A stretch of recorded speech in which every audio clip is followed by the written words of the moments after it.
सबसे पहले आप सभी फौजी भाइयों को जय हिंद, वंदे मातरम। आपके दिल को, जज्बे को सलाम है जो लड़ाई लड़ रहे थे आप सेना के लिए, कि सेना 4 साल की नहीं, हमें परमानेंट चाहिए। भाई सेना में वही लोग जाते हैं जो दिल से, जज्बे से मजबूत होते हैं। किसान का बेटा ही, एक गरीब घर का बेटा ही सैनिक बन पाता है। बाकी सारे लोगों के अंदर की बस की बात नहीं है कि सेना में जाएं और सेना के रूल्स को फॉलो करें, ठीक है ना। और सेना के जो डिसिप्लिन होता है, सेना में जो चला जाता है, उसको कोई फॉलो नहीं कर पाता। बहुत सारे ऐसे लोग थे जो सेना में जा चुके और इसके बाद सेना को छोड़ के भाग आते हैं सेना की ट्रेनिंग देख के, कि सबके बस की बात नहीं है, गांड फट जाती है अच्छो की सेना को ट्रेनिंग, सेना का ट्रेनिंग देख के।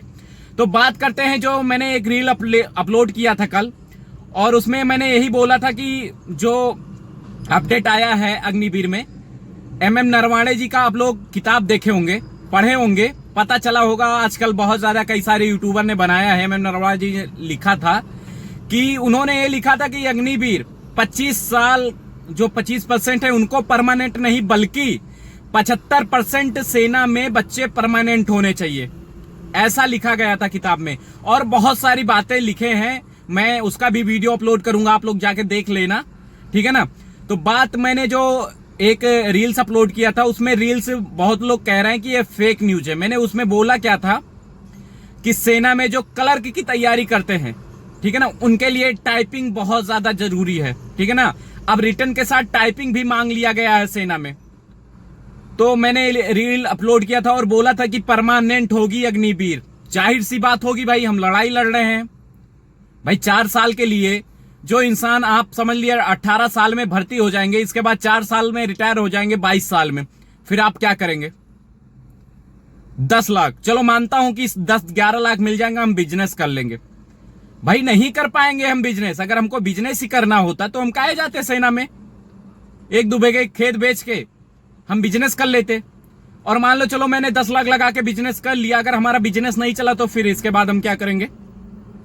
क्योंकि हमें देश की सेवा करनी है, चाहे देश में रह के, फौजी बन के, या देश के बाहर से। देश के अंदर भी ऐसे गद्दार बैठे हैं बहनचोद कि क्या बताऊं। तो अग्निवीर के लिए बहुत ही बड़ी खुशखबरी है। MM नरवाणे जी की जो किताब पढ़ी है, किताब देखो, उसमें 75% MM नरवाणे जी ने बोला था। लेकिन ये जो सरकार है ना, बहुत गंदी सरकार है, बहुत गंदा सोच है, बच्चों के साथ खेल रही है। लेकिन उनको नहीं पता है कि अगर आर्मी बैठ गई ना तो सबके सब गुलाम हो जाओगे किसी देश के, अंग्रेजों के, चाइना के। चूतर धुलोगे, गांड धुलोगे बहनचोद, ठीक है ना। सेना एक ऐसी सेना है तो हम चल रहे हैं। देश में 2 लोगों की वजह से हम चल रहे हैं, किसान, दूसरा सेना, और दोनों रोते हैं भाई। अगर 20-25 हजार सैलरी पाते, किसका पेट चल जाएगा? 20-25 हजार में कुछ नहीं होता, ठीक है ना। एक टीचर की तनख्वाह देख लो, कितना है पता है तुमको? 80 हजार, 90 हजार आते हैं, ठीक है ना। पेंशन आपने काट दिया, सब कुछ तो खत्म कर रहे हो सेना का धीरे धीरे। कैंटीन कार्ड खत्म कर रहे हो, मेडिकल सुविधा खत्म कर रहे हो, कब तक करोगे ऐसा? तो अब ये होगा बंद, ठीक है ना। अब राजनाथ सिंह जी जो ये किए हैं, उनको करना पड़ेगा, ये इनका नियम जो लागू कर रहे हैं, ये नियम करना पड़ेगा बंद। तो भाई हम लड़ाई लड़ेंगे, अग्निवीर होगा परमानेंट, ठीक है ना। मैंने बोला है तो अग्निवीर होगा परमानेंट, चाहे आज हो या 2 साल बाद हो, परमानेंट होगा।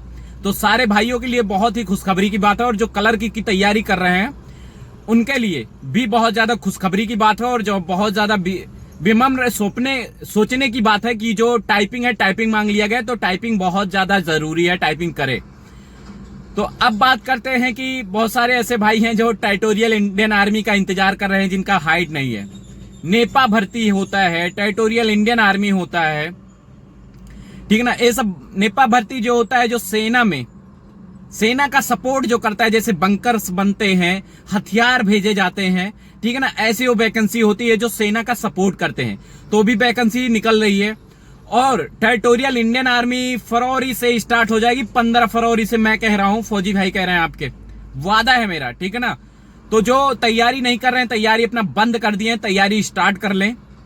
अब भर्ती बहुत ज्यादा नजदीक आ गई है, और टेरिटोरियल इंडियन आर्मी वाले कमर कस लो, क्योंकि बहुत ज्यादा मेहनत करना पड़ता है भाई। 250-300 बंदे दौड़ते हैं, उसमें से पकड़ते कितना पता है?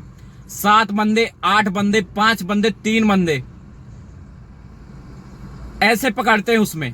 तो टफ तो है भाई, 250 बंदे में 3-4 बंदे पकड़ना बहुत ज्यादा टफ है। जो आता है उसके दिल से पूछो, गांड से घोले खुल जाते हैं दौड़ने में। ठीक है, तो आप लोग मेहनत स्टार्ट कर दो। अग्निवीर वाले जो अग्निवीर की तैयारी कर रहे हैं, ठीक है ना, बोलते हैं 4 साल के लिए नहीं जाएंगे, भाई आप लोग जाओ और परमानेंट होने वाले हो बहुत जल्द। भाई जो चीज गलत है वो चीज तो हम बोल ही सकते हैं। सरकार सुधारेगी, क्यों नहीं सुधारेगी? सरकार को सुधारना पड़ेगा, क्योंकि अगर सरकार नहीं सुधारेगी तो दूसरी सरकार आएगी, दूसरी सुधारेगी। लोगों को बताना, जैसे सेना ने नियम लागू किया था, तो सेना MM नरवाणे जी ने जो लिखा है वो गलत नहीं लिखा है। 75% उसमें लिखा है कि ये लोग जाएंगे, 75%। लेकिन सरकार क्या नियम लागू कर दी? 75% नहीं, 25% जाएंगे। भाई 25% तो पहले भी होते थे। जो लोग 17-18 साल करने के बाद रिटायरमेंट लेते थे और जिनका नहीं लेने का मन था, उनका प्रमोशन हो जाता था ऊपर, वो 35 से 40 साल ड्यूटी करते थे। इसके बाद अगर उनको एक्स सर्विसमैन की भर्ती आती थी अर्धसैनिक बल में, BSF, SSB, ट्रेडमैन, ITBP, इसमें अगर उनका उसमें भी सिलेक्शन हो जाता था। पुलिस की वैकेंसी आती थी, उसमें भी सिलेक्शन हो जाता था। तो ये सब चीजें हैं, ठीक है ना। पहले भी 25% डिस्काउंट दिया जाता था, ठीक है ना। 25% लोग जा सकते हैं इंडियन आर्मी में, सेवा देश की कर सकते हैं। तो 75% उन्होंने जो नियम लागू किया था, बहुत ही सोच विचार के किया था भाई। सेना में 25% ऐसे लोग हैं जो सेना में जाने से पहले, पेपर रिटर्न क्वालिफाई करने से पहले, इसके बाद सेना की ट्रेनिंग देख के उनकी गांड फट जाती है तो भाग आते हैं। भाई सेना की ट्रेनिंग देख के वही बंदा जा सकता है जो एक किसान का बेटा होता है, जो बहुत गरीब घर से होता है, जिन्होंने बहुत ज्यादा परिश्रम करके सेना में गया है। एक बार रेस मारा, दूसरी बार मेडिकल से अनफिट हुआ, तीसरी बार रिटर्न से अनफिट हुआ। आप लोग जैसे IAS BCS बनते हैं ना, प्री मेंस होता है आपका, वही हाल सेना का है भाई। प्री समझ लो जैसे रनिंग करते हैं, मेंस समझ लो मेडिकल, और इसके बाद इंटरव्यू, रिटर्न, ठीक है ना। सेना में जाना आसान बात नहीं है। जज्बातों को पिघला के लगों में लोहा भरना पड़ता है। घूम फिर के बात वहीं पे आती है दोस्तों कि रख हौसला, वो मंजर भी आएगा, प्यासे के पास चलकर समंदर भी आएगा। तू थक्कर न बैठ AK-47 के दीवाने, AK-47 मिलेगी और चलाने का मजा भी आएगा। तो आप लोग, इंतजार आप लोगों का हुआ खत्म। अब बहुत जल्द आप लोग पहनेंगे वर्दी इंडियन आर्मी की परमानेंट, ठीक है ना। कोई माइकल आल पैदा नहीं हुआ है जो आपको ड्यूटी से निकाल दे। 4 साल नहीं, जितना मर्जी हो उतना करो देश की सेवा, ठीक है ना। बस हमको एकजुट होकर रहना है, हमको लड़ाई लड़नी है, हर चीजें करना। भाई समस्या आती रहती हैं, समस्या का समाधान करने वाले हम लोग हैं भाई। हमारे ऊपर जो विपत आएगी, हम ही लोग तो उसको सोचेंगे, विचारेंगे, उसका सही रूप निकालेंगे, कैसे क्या करेंगे, ठीक है ना। बाकी सरकार का काम है नियम लागू करना, कौन सा नियम अच्छा है कौन सा बेकार है हमें डिसाइड करना है, ठीक है। तो मेरी मांग यही है कि परमानेंट कर दीजिए। भले ही 25,000 आप सैलरी दे रहे हैं, 20,000 दे रहे हैं, आप दीजिए, लेकिन सेना को परमानेंट कर दीजिए। तो चलते हैं।